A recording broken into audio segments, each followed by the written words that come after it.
Buonasera e benvenuti al TG Sicilia, le principali notizie di questa edizione. Orco arrestato nel Catanese, se mio padre torna a casa ubriaco mi picchia ancora, è il contenuto di una telefonata disperata al 112, a farla una ragazzina che era anche minacciata, se parli ti uccido, le diceva il padre. Violenza in via Oreto a Palermo, un uomo è stato accerchiato e picchiato da 3 persone, è in gravi condizioni, torna l'emergenza sicurezza in città. E caccia i rapitori del 17enne di Vittoria, un sequestro anomalo, l'estorsione alla famiglia è una pista che per il momento la procura tende a escludere. Inchiesta sulle mazzette nella sanità siciliana, 2000 euro nascosti all'interno di una bomboniera. Domani udienza di convalida del fermo di 2 uomini arrestati in flagranza. A Taormina ancora timori dei genitori dei piccoli pazienti del centro di cardiochirurgia pediatrica. L'ospedale potrebbe avere una riduzione dei posti letto. A Catania non sono in pericolo solo i motociclisti, in viale a serio rischio anche l'incolumità dei pedoni che attraversano i disastrati marciapiedi. Calcio in Serie B finisce in parità. La sfida al vertice fra Cesena e Palermo. A Blesa risponde Bani, Inzaghi soddisfatto del punto e della prestazione.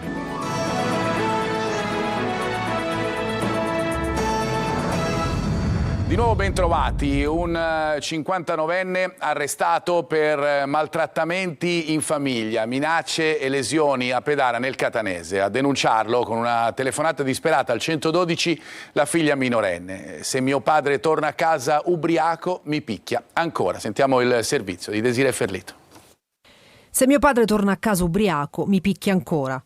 È il contenuto di una telefonata disperata al 112, a farla una ragazzina residente a Pedara, nel Catanese. Davanti agli occhi dei carabinieri giunti nell'abitazione al centro di Pedara, un quadro abbastanza chiaro.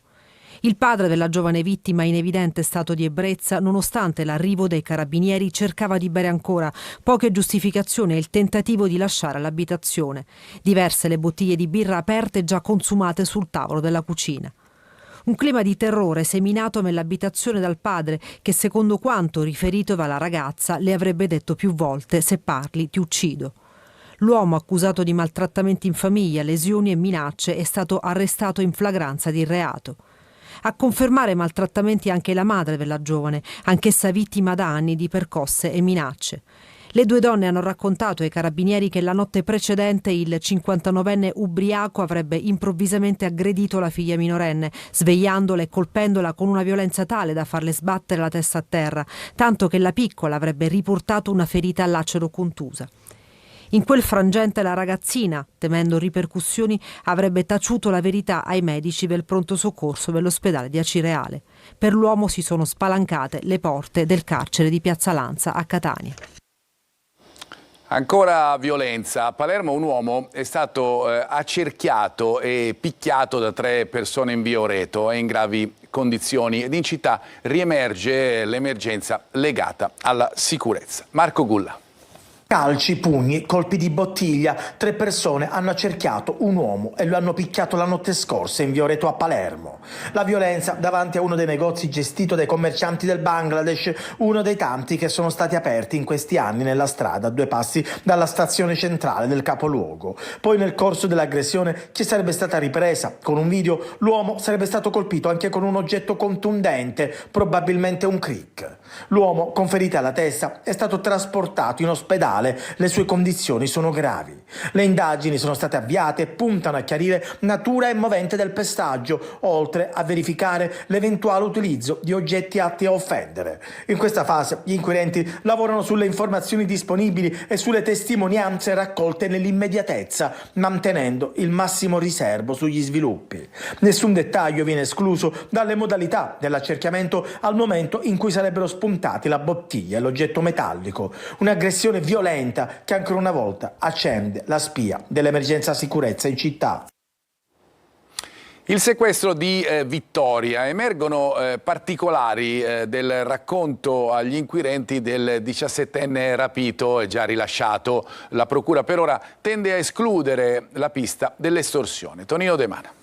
Dalla simulazione del rapimento al messaggio intimidatorio alla famiglia della vittima, all'azione legata al mondo della droga. Si indaga a tutto campo sul sequestro lampo del 17enne, rapito in strada giovedì scorso a Vittoria e liberato nelle campagne della città ragusana. Il quadro non è ancora chiaro, ma alcuni tasselli cominciano ad andare al loro posto. Noi non abbiamo allo stato elementi per poter dire che ci sia stata una finalità di estorsione, perché non ci risulta da nessun atto processuale. Se dovesse emergere questo dato, il processo sarà di competenza della Procura distrettuale di Catania. Noi possiamo soltanto dire che le indagini non si chiudono qua, continuano con lo stesso impegno.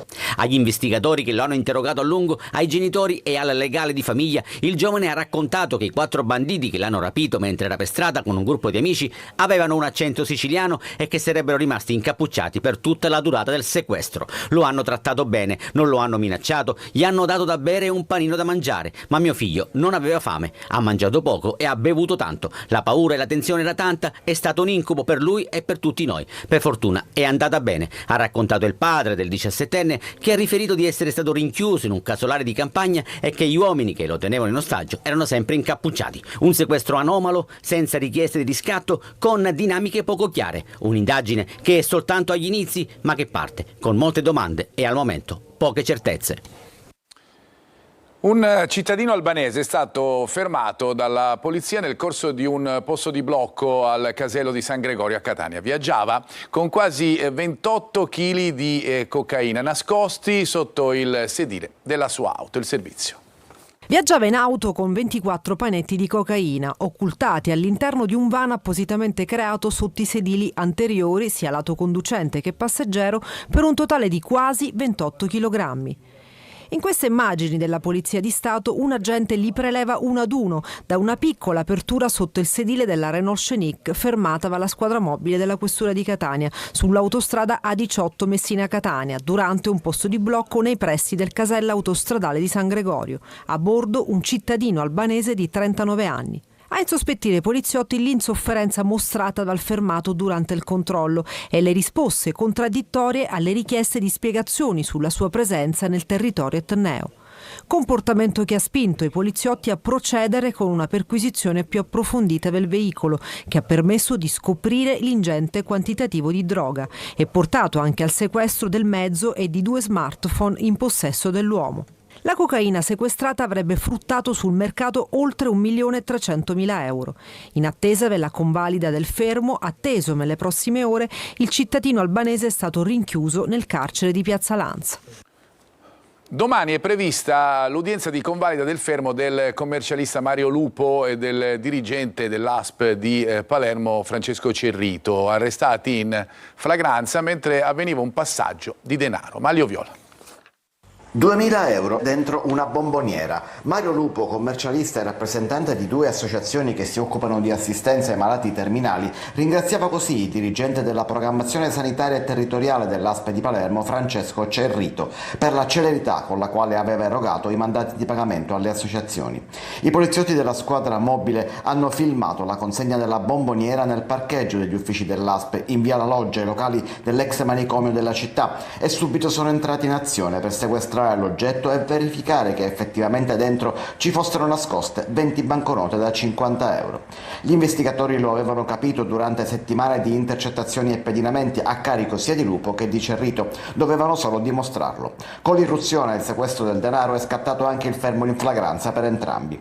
Lupo è un commercialista e revisore dei conti molto noto in città. Le associazioni di cui si occupa negli anni hanno incassato dalle ASP ben 17 milioni di euro per vari servizi di assistenza.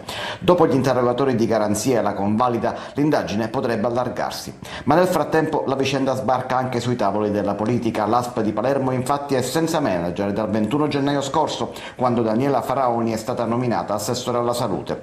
A reggerla ad interim il direttore sanitario, ma ora piovono interrogazioni e denunce anche in casa Forza Italia, e a Palermo si pensa di non aspettare oltre e si cerca una figura di garanzia da nominare entro la fine dell'anno. L'approvazione della rete sanitaria regionale e l'inserimento del centro di cardiochirurgia pediatrica di Taormina è stato salutato come un passo in avanti nei giorni scorsi. Le prime indiscrezioni però non lasciano tranquillo il comitato dei genitori. Francesco Triolo. Sono giorni decisivi in attesa che la proposta della Regione Siciliana sulla rete sanitaria approvata dall'ARS venga confermata ed approvata dal Ministero della Salute e il centro di cardiochirurgia pediatrica venga inserito nella rete ospedaliera regionale. Il Comitato dei genitori dei piccoli pazienti aveva espresso fiducia dopo l'approvazione dell'ARS affinché si potesse individuare la soluzione migliore per garantire la continuità dell'assistenza, ma le indiscrezioni che sembrano emergere in queste prime battute lasciano qualche preoccupazione. Si parla di un hub principale, cioè il reparto che c'è a Palermo, e uno SPOC secondario che sarebbe Taormina. Si parla di un ridimensionamento dei posti letto a 8. Tutto questo a noi ci fa un po' immaginare un depotenziamento del centro, quindi sostanzialmente non mantenere le stesse caratteristiche e le stesse modalità di operatività del centro che ne hanno fatto un'eccellenza. Il Comitato dei genitori ribadisce quindi che non accetteranno qualsiasi soluzione comporti un ridimensionamento degli standard qualitativi del centro. Secondo loro i bambini in cura devono continuare a ricevere le stesse possibilità che hanno avuto finora. A Catania diventa sempre più dura la vita per pedoni e motociclisti. In viale Fleming ed in viala a serio rischio anche l'incolumità. Il servizio. Prima di partire di casa faccio il segno della croce, è ovvio, ogni mattina lo faccio. A Catania non sono in pericolo solo i motociclisti, in viala è a serio rischio anche l'incolumità dei pedoni che attraversano, sfidando la sorte, i disastrati marciapiedi. Rischi dal basso e dall'alto, come dimostrano le immagini, a supporto delle segnalazioni che sono arrivate in redazione al numero di WhatsApp 342 74 55 005. Il tratto in questione è a ridosso della caserma Sommaruga, dove anche il muro di cinta della struttura militare presenta pericolose crepe, massi che rotolano dalla parete e che finiscono direttamente sul marciapiede, rappresentando una minaccia per i passanti. E che dire dell'asfalto disastrato con buche e avvallamenti. Sì, fin quando qualcuno si farà male morirà. Ed un'altra segnalazione è arrivata dal viale Fleming, dove non sono sicuri neanche gli attraversamenti, con strisce sbiadite e quasi invisibili. Non solo, rigogliosi cespugli dalle due carreggiate coprono la visuale dei pedoni. Anche qui percorrere il marciapiede, non distante dalla stazione metropolitana di Milo, non è semplice. Che il discorso marciapiedi, perché sono totalmente rotti, dissestati,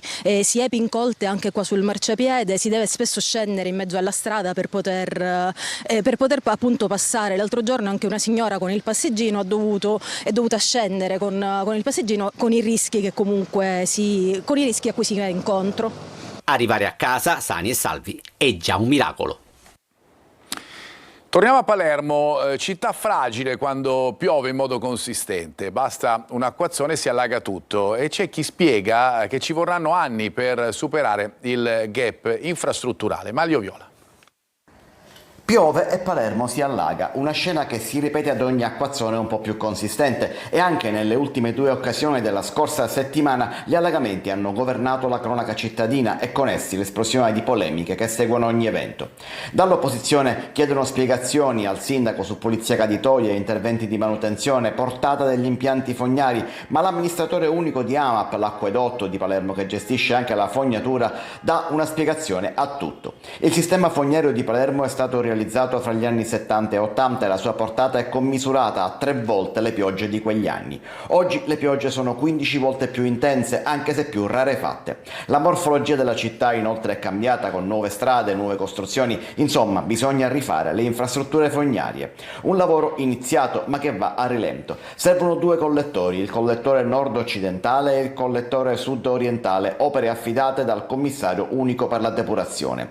I 2 impianti servono esattamente le zone che si allagano. Il collettore sud terrà le acque piovane lontane da Uditore a Oreto fino ad Acqua dei Corsari, passando per via Basile, Corso Tucoli e piazza Principe di Camporeale. Il collettore nord da Strasburgo a Sferracavallo, passando per Mondello. Nel frattempo manutenzione, prevenzione e telecontrollo dei sottopassi che continueranno ad allagarsi in attesa delle infrastrutture che permetteranno alla città di uscire dall'impasse.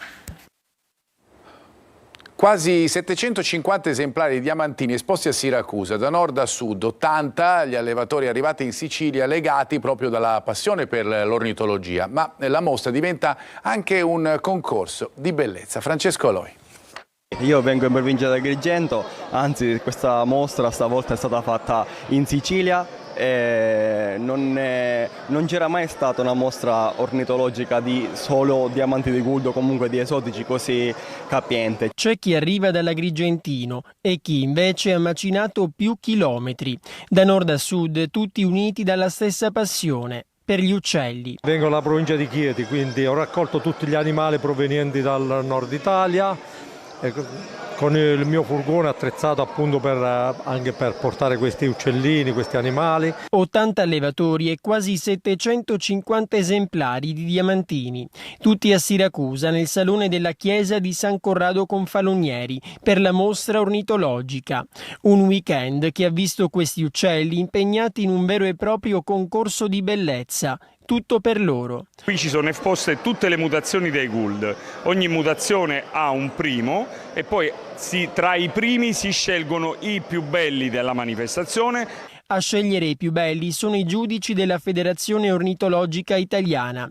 Per aggiudicarsi il premio, ogni uccello deve rispettare canoni ben precisi. Lo standard è colore della testa, colore del petto, filetto, grandezza dell'animale che non deve essere né troppo piccolo né troppo grande.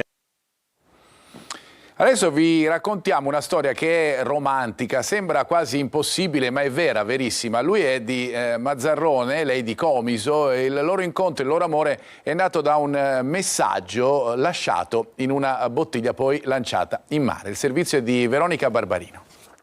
A volte le fiabe non appartengono solo ai libri, alle volte diventano realtà. È la storia di Samuel e Simona e di una lettera in una bottiglia lasciata al mare. Era il 2023, aprile 2023, quando io e mio figlio Leonardo finiamo di leggere un libro.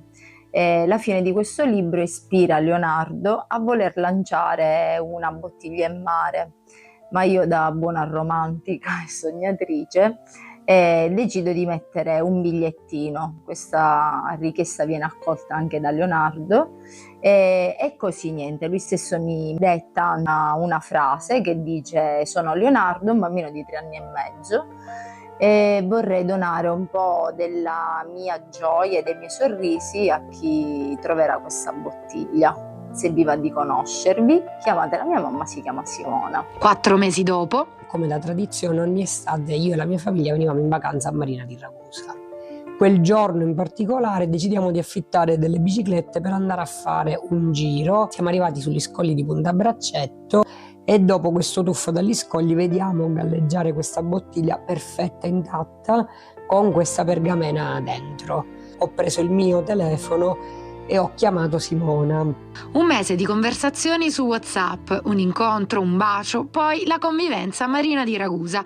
Adesso il matrimonio dopo la proposta proprio nel luogo in cui Samuel aveva trovato la bottiglia. E lì ho chiesto a lei e anche a Leonardo di sposarmi e stare con me per tutta la vita. Una storia di destino e magia che ci fa ancora credere nella forza dell'amore. Ci fermiamo, ritorniamo fra pochissimo per la pagina sportiva, fra poco.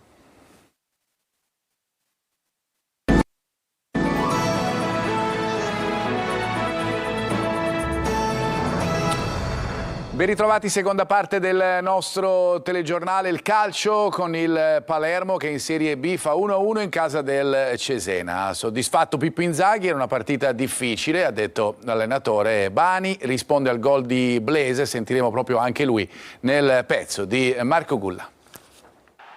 A Blesa del Cesena ha risposto Bani, un pareggio, quello del Manuzzi, che poteva anche trasformarsi in vittoria sia per i romagnoli che per il Palermo. Un pareggio che ha comunque plastificato l'equilibrio che ha contraddistinto gran parte del match. Le occasioni non sono mancate, la formazione di Inzaghi prima di subire lo svantaggio aveva sfiorato in 2 occasioni lo 0-1, prima con Bani e poi con l'Eduaron. Il gol di Blesa non ha comunque scoraggiato la formazione siciliana che nella ripresa, dopo la traversa di Poi Ampalo, ha trovato il pari con Bani. Abbiamo approcciato molto bene, nella prima mezz'ora pensavo di far gol, avevamo in mano la partita e proprio nel momento in cui pensavo potessimo passare in vantaggio questo gol evitabile poteva anche ammazzarci, infatti abbiamo un attimino fatto fatica a reagire, però poi al di là del contropiede all'inizio del secondo tempo, perché avevamo tanta voglia di pareggiarla, poi la squadra insomma con la traversa prima del gol. Il Palermo ancora una volta ha sfoderato il suo grande carattere e contro una squadra ben organizzata è riuscito a pareggiare, non rischiando poi più nulla. Una partita difficile, come tutte quelle di Serie B, affrontavamo una squadra che era in salute come noi, nel loro stadio con tanto entusiasmo. Penso che abbiamo fatto insomma una partita, sicuramente c'è degli aspetti da migliorare, ma andare via comunque con un punto qua è una cosa importante. Rosanero subito in campo, martedì al Barbera arriva il Venezia che ieri è tornato alla vittoria contro lo Spezia. Altra piccola pausa per noi, ci ritroviamo fra poco.